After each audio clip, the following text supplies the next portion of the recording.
Hello and welcome to Lagos Diaspora Voices, whereby we communicate and engage with Nigerians in the diaspora who are doing great things.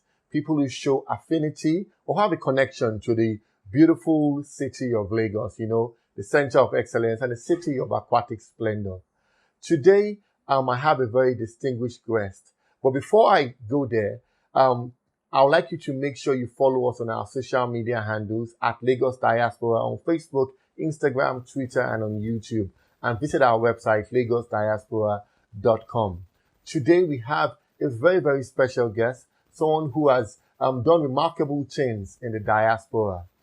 His name is Mr. Festus Akinbusoye. He's the Police and Crime Commissioner in the Bedfordshire area of the United Kingdom. Thank you very much for coming on the Lagos Diaspora Voices show. Absolute pleasure.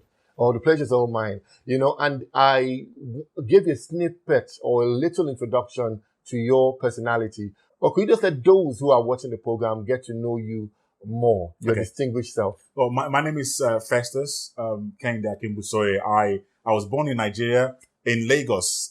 You call it the city of excellence, indeed. Yes. The city that never sleeps. And I was born here, I grew up here, and then I came to the UK when I was about 13 years old. I am an elected police and crime commissioner in the policing area of Bedfordshire, which is one of the counties in the United Kingdom.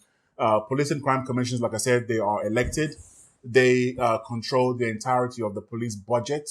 They hire and fire the chief constable, who will be the equivalent of the commissioner of police in Lagos, in each state in Nigeria.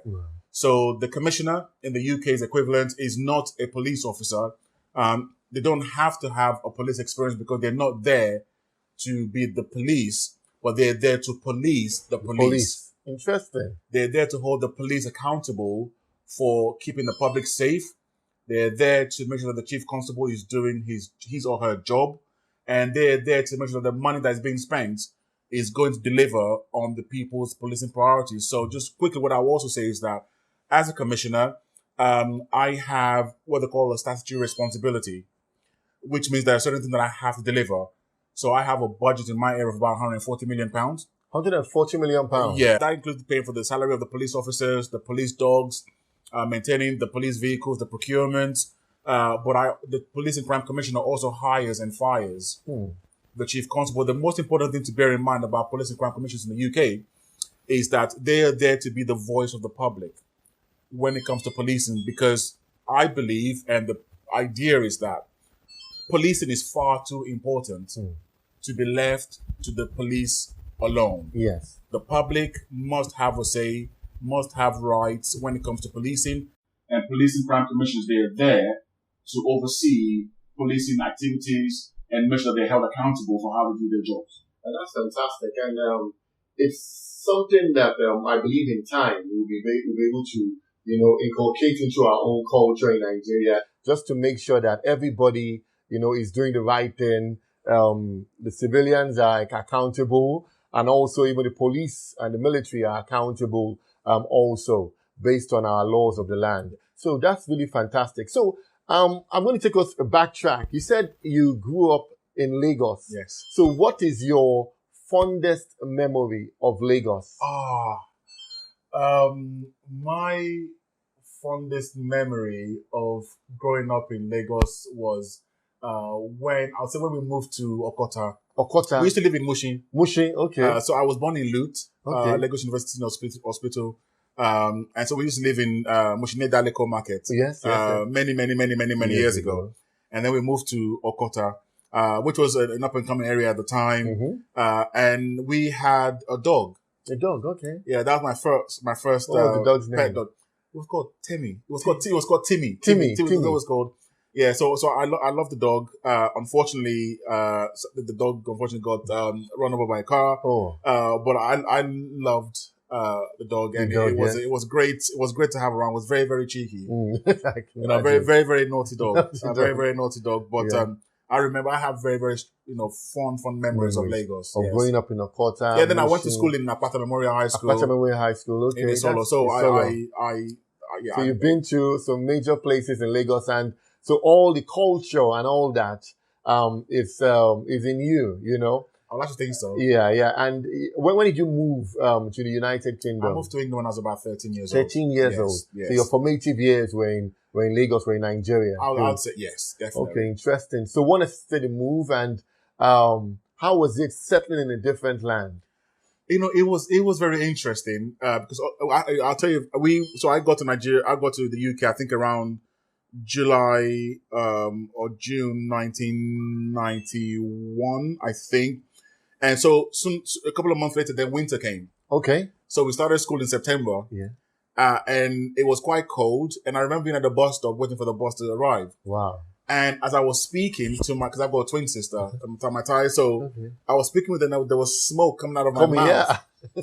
And I started to freak out. Wow. No. I was like, I'm not smoking. I don't smoke.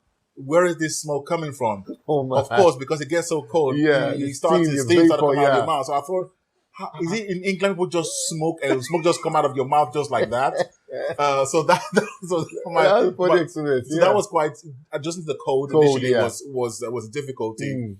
But England it's a good place. It has its challenges like everywhere else in the world. Yes, it does. But that has been home for all these years. Wow, but I'd like to come back to Nigeria, like every couple of months. That's good, and we'd love to have you here. And when you do come back to Nigeria, I know when you're in the UK, you live in an area called Bedfordshire, which is like a countryside. Yes. And you also, when you're in Nigeria, you like to stay somewhere in Abeokuta. Yes. Or so. Yeah, this is also a countryside. Yeah. What is this? What about the country is calling you? I think probably because I grew up in Lagos. Yeah. Lots of noise, traffic, very busy, very bustly. Like New York, like London. Yeah. And I lived in London for many years before I moved out of there. I just got fed up of the noisy life. So I then became quite, I developed an affinity for countryside. Okay. I love greenery. I love, mountainous environments. I love, the quieter, slower pace of life. But I can't stay too far away from busy cities. So Abeokuta, on a good day, if there's no traffic, 40 minutes, 1 hour, I'm in Lagos. Very good. Bedfordshire, where I am, I'm about 40 minutes to an hour from London. So I go into London when I go into Parliament, for example, to see ministers or members of Parliament. I'm there within an hour.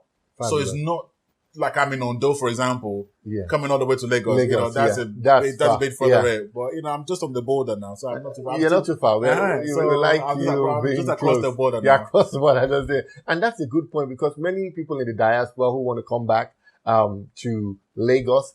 And, Lagos is like a London, it's like a New York. It's pricey.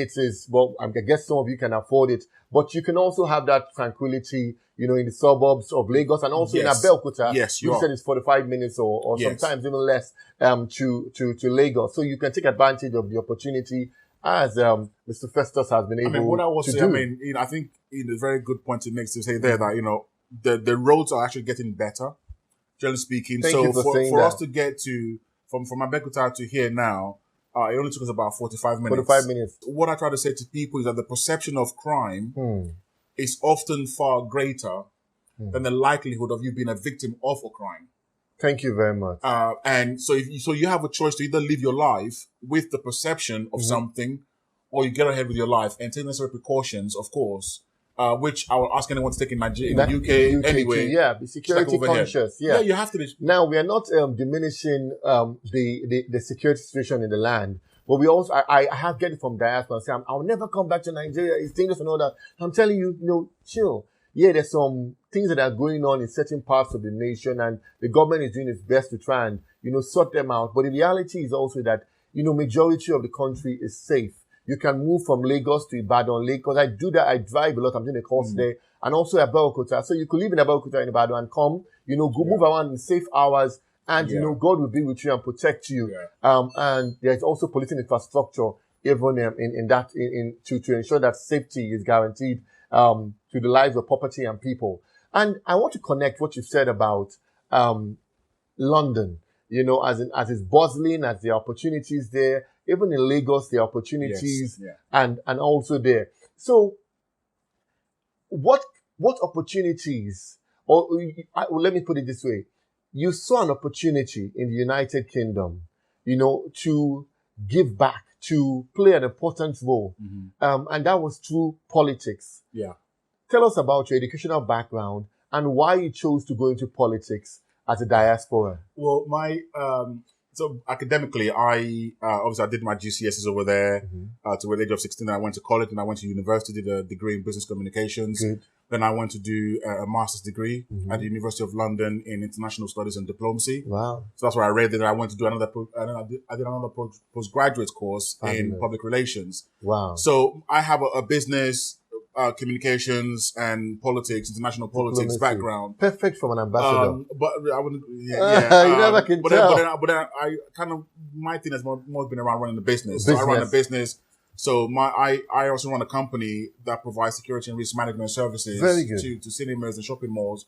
In the UK, I've got about 50 people who work in the company. Fabulous. But I've been doing the business for about 20 years. 20 years. Wow. Interesting. But the political thing kind of came out of, my dad, he was involved in politics in Nigeria during the, he won an election. He was in Ogun State at the time. Okay. And then, during the dictator, I think Abacha came into power and then they annulled all the elections. And then Dad had to leave Nigeria to go to the UK. Okay. So politics was always in his blood. So I remember us having a conversation sometime, about, politics. And I'm like, I'm not interested in that. Because I was only just a teenager then. But his sense of commitment to giving back to his community and public leadership was always part of his DNA. Wow. And I thought it was quite interesting that, now, I mean, sadly he's passed away now. Yeah, may so rest in peace. Thanks. That I am now, doing something similar to what he's doing. So I stood for Parliament to become an MP in 2015. 2015, good. I did not win. I think that was when we actually first met. Yes. With Chief Bimbo. Yes, exactly. So we met with that. And I didn't win. So I then became a chairman of the Conservative Party. Wow. In the local area that I lived at the time. Yeah. So that gave me a lot of exposure to, policymakers and they were like, Festus, you're pretty good, with the public, why don't you consider standing again? So I had a chance to either stand for Parliament in 2019 or stand for the Police and Crime Commissioner role in 2020. 2020, good. I chose to go for the Police and Crime Commissioner rather for a Member of Parliament. So the election then was postponed because of COVID in 2020 to 2021. Wow. So what would have been a 3-month election campaign for me became an 18-month. 18 months. And which was very expensive. But it was also good because people were able to see you at work for that long period of time. So it brought credibility but Jermaine, I get what you're saying there, but it was tiring. I can imagine. It was tiring. The election campaign there for the 18 months, it was hard work. But look at the result. Well, I thank God for that. You're a stereotype breaker. You are an example. You're the first. Yes, I'm the first ever black person ever elected to be a police and crime commissioner in the UK. Wow. Ever. That is worth celebrating. And I'm the only one from a black and minority background in the UK at the moment, right now as well. That is major, and we really celebrate you for that. Congratulations. Well, thank you very much. It's not an easy feat, and that's what we're saying, that there are many Nigerians in diasporas doing exemplary work, and that's why we always try and showcase them on like Lagos Diaspora Voices. And knowing that you came from this, you were brought up for your first 13 years in the Center of Excellence, and you're going to Lagos, and you're going to perform excellently well in Bedfordshire and United Kingdom. So I celebrate you, sir. My twin sister, Mataye, she actually teaches, she was headhunted. Wow. From a school in the UK, by an international school in Lekki. So she moved to Nigeria, I think about 3 or 4 years ago. Interesting. She's here with her children. They go to the school. She teaches there. And she will not go back to the UK. She will not go back to the UK. They pay for her to go back once a year. Yeah. But she does not want to return back to the UK. But she loves Lagos so much. I think she just likes the lifestyle. She likes cities, Yeah, I don't really like cities much. Cities, but she loves the lifestyle. Yeah, she's over in Lekki and I look forward to meeting her and probably she's amazing. I can imagine. You're amazing, and you're training. No, you can only be amazing. She's more amazing. And that's what we're telling people in diaspora, that it's possible to reintegrate, to relocate and reintegrate successfully, like your sister has done. So give it a chance.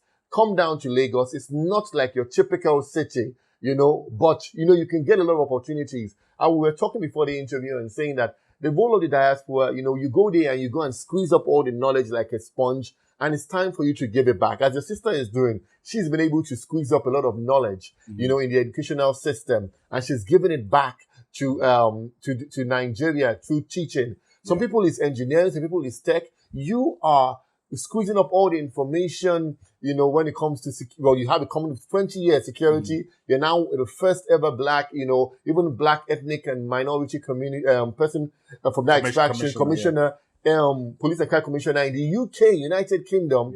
That is wonderful. So who knows, you may come back and give, to teach, to educate, and who knows, you may be an ambassador for the UK to Nigeria or Nigeria to the UK. Or, you know, it's a fun thing you should raise even that. politics in Nigeria. I mean, I don't know about that one yet. But, you know, the things that, I mean, I look, obviously security is something that's on the forefront of many people's minds. Yes. And I think that is in many ways a function of societal cultures. Yes. Culture. There is that. But also there's the issue around the policing approach. Good. In my view, and I hope it's nothing that's too controversial. Yeah. The way that it's done in the UK is that policing is very much a localized thing.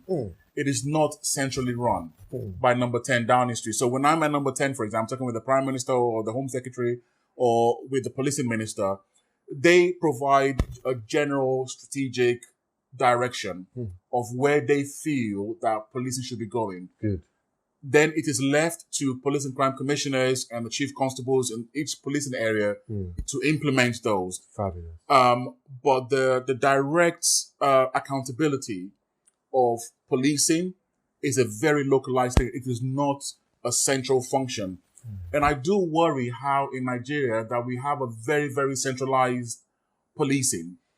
And without wanting to, you know, be too controversial or cause any trouble, I think, you know, the state level should have much more of a say and control over, because the policing demands in Lagos is very different from that in Plateau State or Plateau or Zamfara or everywhere. Precisely. So there should be an oversight that's much more localized. And it's not controversial because that is the view that many progressives are beginning to adopt right now. And I'm sure it's only a matter of time. You know, the Lagos state government and all that governments have been advocating for local policing, community policing. You know, I'm sure it's an issue of our constitution, you know, the military era, everything centralized. And we're trying to detach from that in one way or the other. But, you know, there are a lot of complexities involved in it. But I'm sure that in time, it will be simplified. And, you know, the good thing about it is that we have brilliant minds like yours, you know, who are doing great things in policing abroad. And I'm sure coming back and as you are bringing the suggestion now, people are going to be listening, you know, say, okay, how can we make this thing work constitutionally and also practically with the police force to ensure that policing is not centralized, is localized and people feel safer? And, you know, one of the things I think that makes the system work in the UK, in my view, I mean, there are people who don't agree with the police and crime commissioner role in the UK. Even in the UK. Yeah, I mean, any structure will always have, you know, critics, which is fine. Yes. In any democratic dispensation, it's okay to have disagreements and different views. That's fine. The reason why I think it works is that I'm not a police officer. I used to be what they call a special constable, which is a volunteer police officer. So I had the same powers as a police officer. I arrested people, you know, for drug dealing, for violent crime. So I had that operational knowledge. But I come in now at the highest level within the policing establishment in the area. So I also have a national responsibility as well in England and Wales as a portfolio lead for crime prevention. And I'm talking to the most senior police officer. And I'm saying to them, look, what you're doing here, why don't you consider doing it this way? Now, they can say to me, well, Commissioner, you're not a police officer. And I said, well, the reason why maybe you're getting this wrong is because you spend your entire life as a cop. And you only see things as a cop. As a lens of a police officer. The job of the police is to serve, protect, and prevent crime. Fabulous. Is to serve the public. So if you can't see things as the public see it, who are you serving then? So my job as a commissioner is to say to the chief constable, look, why don't you and I then go to this part of my community and you come and see for yourself, listen to them, see how this strategy you've got in place is actually not working or at least needs revisiting.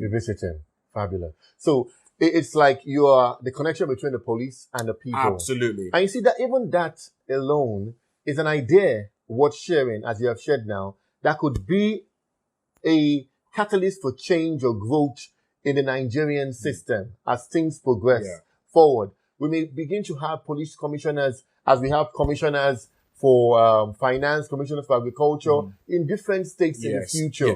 And you know what? The way this actually works even better is that, so as a police and crime commissioner, I can't dictate to the chief constable how to do his job. Otherwise, essentially, people could accuse me of, okay, that means I'll get the police to come and circle my house. So that way I am looked after.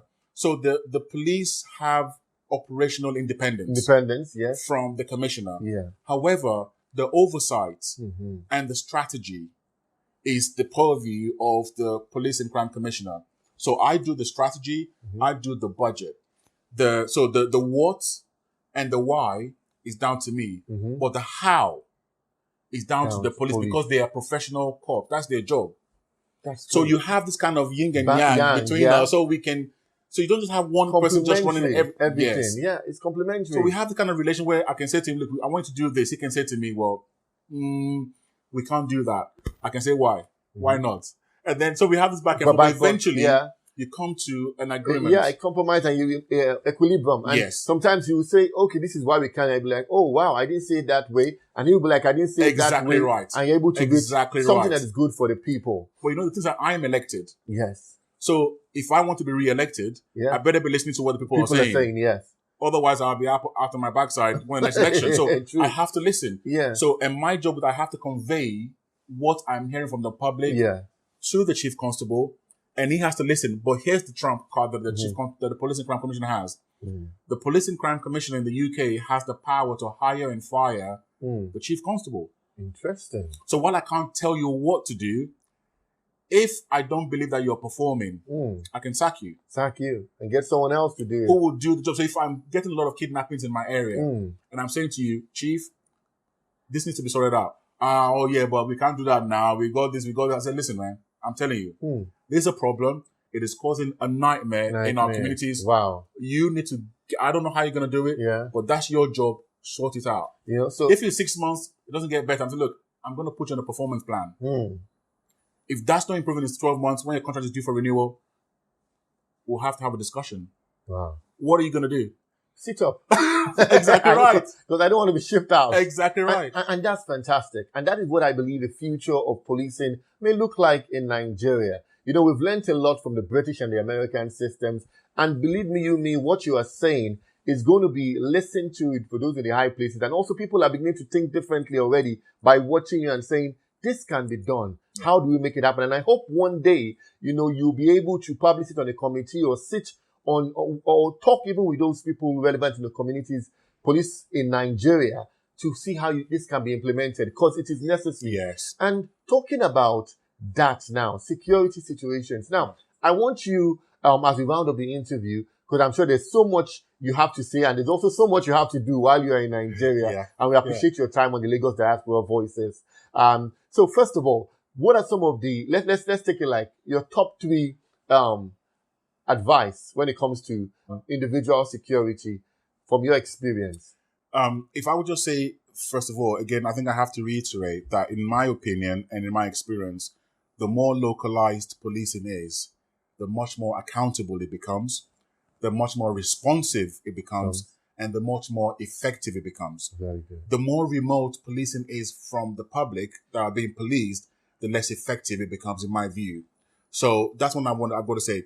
In terms of security, I think that the perception of crime often has a multiplier effect on people's mind, because there's a psychology to crime and safety. Okay, so the two are different things. Psychology to crime and safety. Perception and practicality. So crime is a real thing anywhere you go in the world. Yes. But the perception of crime has a multiplier effect. And so I think what needs to be done is much more in trying to reassure people. So for example, in my police force, one of the first things I did was to say to them, look, whenever you guys are doing your operations, whatever it is, when that's completed, let the public know what you've done. If you had intelligence from the public to help you in that outcome, thank the public for their involvement. So that way they know that when they report something, something is being done You about don't. it. So they are part of the policing. Exactly. God bless you. And so what did that do to the people? Now they realize that if I actually engage with the police, something positive can happen. Yes. So then that link between the police becomes closer and closer and closer. That trust goes up. So one thing I will say to the security ogas in Nigeria and indeed in Lagos is to really look at how they can make policing a much more localized, community-led activity. Not centralized, but localized. And much more community-focused. So policing is something that's done with the public rather than done to the public. Fabulous. With and not to. No, they're done. Policing is done with the public rather than done to the public. Because there are 200 million people in Nigeria, roughly. How many police officers do you have? You're never going to be able to police every nook and cranny of Nigeria. But imagine what happens if even 20 or 30% of the Nigerian population were working in conjunction with their local police forces. Can you see how much the capacity of the police then become expanded?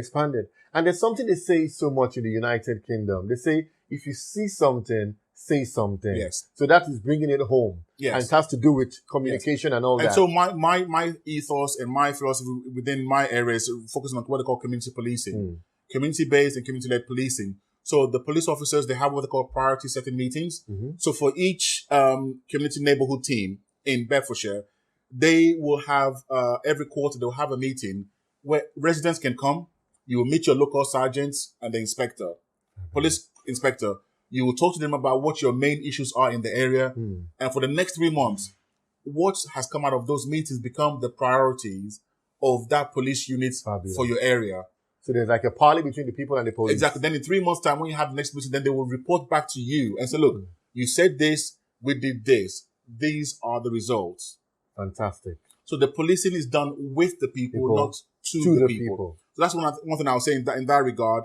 The second thing I'll say in terms of Nigeria is that, look, the vast majority of people that I've seen so far want to go about their normal lives without being disturbed, without being harassed. Nobody wants wahala now. Yeah. Nobody wants that. Wahala. People would rather on the road drive into a pothole than to jam a car. Because if I jam a pothole, at least someone can push me out. But if I jam another car, there's wahala, we'll travel, we'll have an argument and all that. Yes. So I think most people want to just go about their normal lives. And it would be very unfortunate if people felt like they didn't want to come to Nigeria because they were afraid of,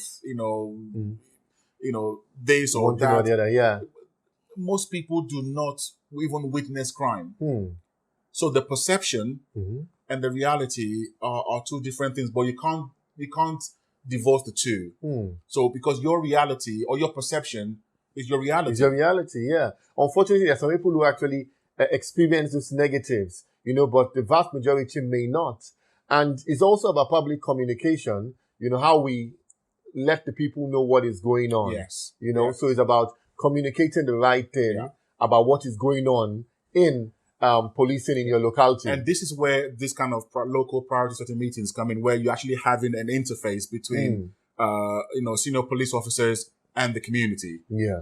I can't emphasize this enough. If the Nigerian police force wants to be much more supported by the public, they've got to do a lot better at engaging with the public, not through social media, but actually having face-to-face dialogue at the very ground level. I'm not talking about the guy at the top, because, but the people who are at the operational level within the local command areas, engaging with people, ordinary people. And once you start doing that, people, wow, so this guy wants to listen to me. They want to hear what I have to say about this, issue in the area. That makes people feel very, very positive and more willing to engage. And the last thing I think that I'll probably say about policing and safety in Nigeria is that, look, like I said to anyone else, yes, the police have a very difficult job. Most people can't do their jobs. Most of us will run away, whereas they run towards danger to protect us. So anybody who's got the courage and the confidence to put on a police uniform to do their job, deserves a lot of respect. Yes. So I wouldn't want to come across, in a disparaging way at all. Whether it's in the UK or in America, anyone who's a police officer deserves a huge amount of respect. Yes. So what I would like to see is a much more of a professional approach. One, and that's down to training. They're down to training. So, professional approach, and the training I believe you're trying to talk about is that how people relate with the police, and also how the police also Exactly relate with right. the people. Exactly so, right. Because people normally feel that, train the police, train the police, train the police. It's not just about the police also, but yes. it's also about how the people relate with the police. And that can now be, there can be a synergy. Yes. So professionalism towards and from the police will better police. So I think that, I thank you for these 3 tips. Professionalism to and from the police could go a long way. There should be a people policing party whereby policing is not done to the people, but it is done with the people. Policing should be more centralized, more localized. We don't know more of that. Policing should be more localized, not just centralized. Yes. And also, you also give us a little bit tidbit is that you say, you know what, perception of safety and actually safety are 2 different things. So the percent that people have of crime and safety in the area compared to actually the crime are 2 different things, but you can't necessarily divorce the them. 2. So we should work on also ensuring that we have a good perception of the country and also let the country be safe too. Yes. So these tips have been very, very useful. Especially the last one that I mentioned now is that because the diasporans need to know that, it's safe to come back to Nigeria, come back to invest in it. It's safe to move around in Nigeria, but also you must be safety conscious yourself. As you would be anywhere in the world. If you're in New York, in Brooklyn, or some parts of the world, there's certain things that you don't. There's some places that you don't go because of the nature of the situation. Exactly. But now, what I would just say to reassure any diasporans who might be watching, or anyone who's watching that, as commissioner in the UK, I'm here now. I don't have an entourage.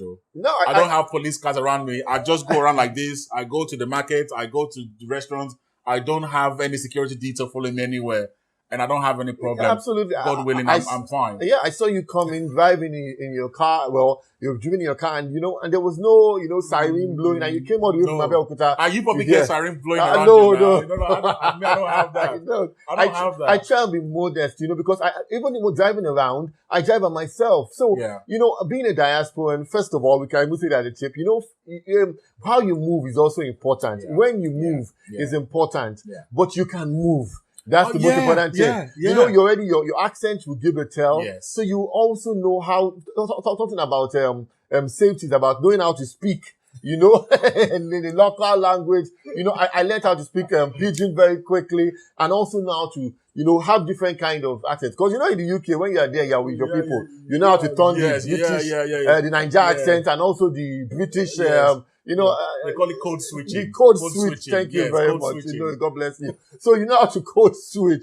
So also when you come to Nigeria, it's also about integrating code switching so that you can be relatable, you can be acceptable. And it's also a security measure whereby you won't just say, okay, they know you are from abroad. It can affect you when it comes to pricing things and security, but pretty much it's safe. There's some unsafe things. We're not disparaging or looking down what is going on with the kidnappings, the rail and all that. We know that, but we are saying diaspora should not be afraid to come back home. Home is home. And, we love to receive you in Lagos. The Center of Excellence, I believe the safest city in Nigeria. We're proud to say that. So, three tips again I'm going to ask you about what you like about Lagos. And is it our food? Is it our weather? What is it about Lagos that, keeps you coming back for more? Lagos is such a vibrant city. There's really isn't a dull moment in Lagos. You can park your car anywhere, literally in Lagos, and there will be things to admire. As someone who loves art, the level of creativity that you see if you go to some of the art galleries or the music scene is phenomenal. It is absolutely phenomenal. Absolutely phenomenal. And Lagos is very much at the heart of that in the whole of Nigeria. Of entertainment, Afrobeat, Nollywood. But even the printed arts, the creative it's incredible. Incredible in Lagos. And I think there's something about the diversity of different nations coming into Lagos that makes this melting pot of so many different concepts, ideas, innovations that then is birthed through the printed work, the written word, or the music, the spoken word. And that makes Lagos a very, very vibrant place. And obviously the food. there's some amazing restaurants in Lagos. I've got to say, it would stand its own against almost any restaurant in the UK. Correct. So there's a lot in Lagos to celebrate. You said more than 3 things. So many things to love about Lagos. Oh, yes. And that is what the governor is doing, Governor Babajide Sanwo-Olu. In his ambition, he has a team's agenda to make Lagos a 21st century economy, to ensure that there is traffic management security, there is good governance, there's education and healthcare. All these things' agenda is to ensure that Lagos is hospitable to the international community, as you have rightfully said. And I'm so grateful to you coming all the way here to the Diaspora and Foreign Relations office here, and also in the governor's office in Lagos State to have this interview with me, and also for saying the good things you've said about Lagos and having this perception, and also communicating the security tips you have given to us. Thank you so much, Mr. Festus. Again, you are a shining light. You're a trailblazer. You're exceptional. You're a diaspora star in the United Kingdom and in the diaspora. Thank you. So thank you so much. How can people reach you if they want to communicate with you? Your email, your website, your LinkedIn, Facebook. Well, if they just Google Festus Akinbusoye, then everything is there. I've got nowhere to hide. No, just Google Festus Akinbusoye, then there's the Twitter, the Instagram, the LinkedIn, there's the Facebook. All of those contact points are all there. Thank you very much. So you guys, you can reach out to him, those in the diaspora, those in Lagos, and those governments who would like his wealth of experience and knowledge to contribute to policing. I remain Jermaine, Senior Special Assistant to the Governor of Diaspora and Foreign Relations. I thank you so much for watching Lagos Diaspora Voices, always bringing you most of the influentials in the diaspora who show affinity, who have connection with the beautiful city of Lagos, the center of excellence. As we've had someone who lived there for 13 years, went to the diaspora and became the first Black, the first person of ethnic minority, so to say, in the United Kingdom to ever be called the Police and Crime Commissioner in Bedfordshire. In fact, in the United Kingdom, Mr. Festus Akinbusoye, who has given us this wonderful time on this show. So thank you so much for watching. If you want to stay connected to us, visit our website, lagosdiaspora.com/voices, and also find me at Jermaine Sanwo-Olu on Facebook, Twitter, Instagram, and on YouTube, and also at Lagos Diaspora on all social media platforms. Thanks so much for watching, and stay safe. God bless. Eshigoni.